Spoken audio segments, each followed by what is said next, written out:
မန္တလေးမြို့တိုင်ပို့စောပြီးတော့ခန်းခန်းနားနားတည်ရှိခဲ့တဲ့ရွှေအောင်ဖုံကြီးကြောင်မြောင်မန္တလေးကမြမနောက်ဆုံးမင်းဆက်ရဲ့မင်းနေပြည်တော်မြို့ဖြစ်ခဲ့တာကိုတော့အားလုံးအသိပါပဲ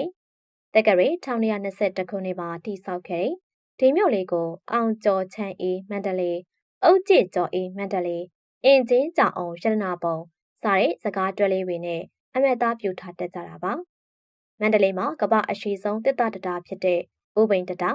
ကမ္ဘာအကြီးဆုံးကြောက်စာစာအုပ်လို့စံချိန်တင်ထားတဲ့မဟာလောကမာရစိန်ပွဲချီကုသိုလ်တော်ဖျားစတဲ့ကမ္ဘာစံချိန်တင်အထင်ကရနေရာတွေရှိတယ်လို့ခမ်းနားတဲ့ရွှေအောင်ဖုံကြီးကျောင်းတွေတည်ရှိနေကြတာပါ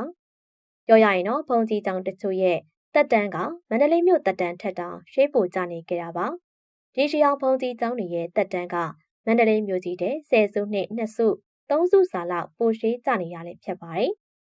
ဒီဗီဒီယိုလေးမှာတော့ရွှေအောင်ဖုံကြီးကျောင်း3ကျောင်းရဲ့အကြောင်းကိုဘုဒ္ဓတအနေနဲ့မျှဝေပေးလိုက်ချင်ပါတယ်။ပြည်မင်းသားကျောင်းတိုင်း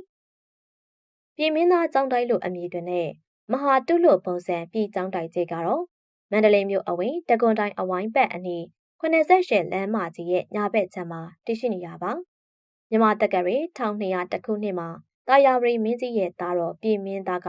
စောက်လုပ်လှူဒန်းထားဖြတ်ပါတယ်။အခုဆိုရင်နှစ်ပေါင်း185နှစ်လောက်ရှိနေပါပြီ။တစ်သားကျောင်းတိုင်းကြီးဖြစ်ပြီးတော့အမရပူရခေရဲ့ရွှေအောင်လက်ရာတွေကိုလေးလာနိုင်တဲ့ဖုံကြီးကျောင်းလေးဖြစ်ပါတယ်။ဒီကျောင်းထဲမှာဆိုရင်ရွှေအောင်ဗုဒ္ဓရုပ်ပွားတော်တွေစာတိုက်ဗီတော်တွေ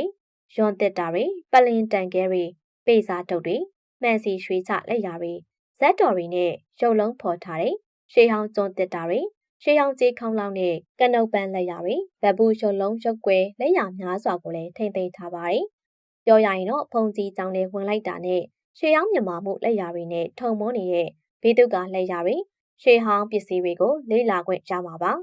တချို့ရွှေဟောင်းပစ္စည်းတွေဆိုရင်နှမျိုးမရှိနိုင်တဲ့လက်ရာမျိုးတွေလည်းဖြစ်ပါတယ်ရှင်မဟာမင်းထင်ကျောင်းမန္တလေးမြို့ရဲ့အထင်ကရမဟာမုနီဘုရားကြီးနီးမှာရှိတဲ့ချမ်းမြသာစီမြောက်ပိုင်းတီတာရီရက်ကွက်မှာတော့မဟာမင်းထင်ဖုံကြီးကျောင်းတည်ရှိနေရပါမူလဒါယကာကတော့မဟာမင်းလကျော်မင်းထင်ဖြစ်ပြီးမြန်မာတက္ကရာ1914ခုနှစ်ကတိစောက်လှူဒန်းခဲ့ဖြစ်ပါတယ်။လက်ရှိချိန်မှာတော့တက်တန်း182နှစ်လောက်ရှိနေပါပြီ။မဟာမင်းထင်ကျောင်းကလည်းတစ်သားကျောင်းတော်ကြီးဖြစ်ပါတယ်။တကယ်တော့ကျောင်းတော်ကြီးရဲ့မူလနေရာကအင်းဝတ်မှာဖြစ်ပါတယ်။1914ခုနှစ်မှာတော့အမရပူရကိုပြောင်းရွှေ့ခဲ့တယ်။အဲ့ဒီနှစ်တည်းမှာပဲမူရင်းတကာဖြစ်တဲ့ဦးမင်းထင်ကလက်ရှိနေရာကိုပြောင်းရွှေ့ခဲ့တာပါ။မဟာမင်းထင်ကျောင်းကိုတော့ကျောင်းဦးပြတ်သက်ဇေတဝန်ဆောင်ဘောဂဆောင်အပါဝင်တိုင်လုံးရာစုစုပေါင်း426တိုင်နဲ့ဖွဲ့စည်းထားခဲ့ပါတယ်။ဒါပေမဲ့နောက်ပိုင်းပြန်ပြင်ဆင်ရင်းနဲ့တစ်သားတိုင်လုံးတွေက140လောက်ပဲကျန်နေခဲ့တာပါ။အရင်ကျောင်းတော်ကြီးတုန်းကဆိုရင်လက်ရှိကျောင်းထက်3ဆလောက်တောင်ပိုကြီးခဲ့ပါတယ်။အဲဒါကြောင့်ပဲကျောင်းမှာမင်းထင်တိမ်မာမိုးတာဖျားမှာအာနန္ဒာဆိုပြီးတော့ဆိုရိုးရှိလာခဲ့ရတာပါ။ကျောင်းတော်ကြီးရဲ့ပိတုကလက်ရာတွေကလည်းအမရပူရာခေရဲ့ရှေးအောင်လက်ရာတွေပါပဲ။တခြားကျောင်းတွေနဲ့ကွဲပြားချက်ကိုပြောရမယ်ဆိုရင်လေးတောင်ကြရေနံကြီးဝါနေရဲ့ကျောင်းတော်ကြီးကိုကြီးမားတဲ့တစ်သားတိုင်လုံးကြီးတွေနံရံပပုလက်ရာတွေနဲ့ခန့်ခန့်ညာညာတွေ့ရမှာပါစစ်ရတွင်ကကြည်တံဘုံတံတွေကိုရှောင်ကွဲနိုင်ခဲ့တဲ့ကျောင်းတော်ကြီးကရာသီဥတုတံကိုတော့မရှောင်နိုင်တော့ပဲတချို့အပိုင်းတွေဆွေးမြေ့ပျက်စီးနေတာကတော့စိတ်မကောင်းစရာလို့ပဲဆိုရမှာဖြစ်ပါတယ်ရောမင်းကြီးအုတ်ကျောင်းနောက်ဆုံးကတော့ရောမင်းကြီးအုတ်ကျောင်းပဲဖြစ်ပါတယ်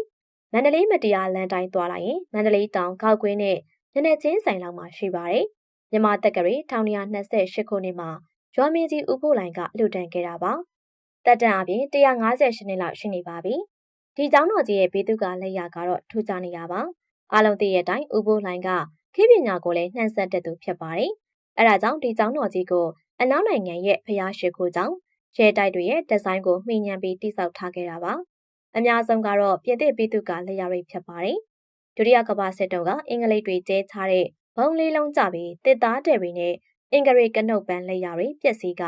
အုပ်အဆောင်ပဲကြံခဲ့ရပါတယ်။ဒီကျောင်းတော်ကြီးတွေကတော့ရှေးအောင်လက်ရာကိုစိတ်ဝင်စားသူတွေအနေနဲ့မန္တလေးရောက်ရင်သွားလေးလာတဲ့နေရာတွေပဲဖြစ်ကြောင်းဝေမျှလိုက်ရင်းနဲ့ဗီဒီယိုလေးကိုနှီးကုန်းထုတ်လိုက်ပါတယ်။အဆုံးလေးကြည့်ရှုပေးခဲ့တဲ့အတွက်ကျေးဇူးတင်ပါတယ်ရှင်။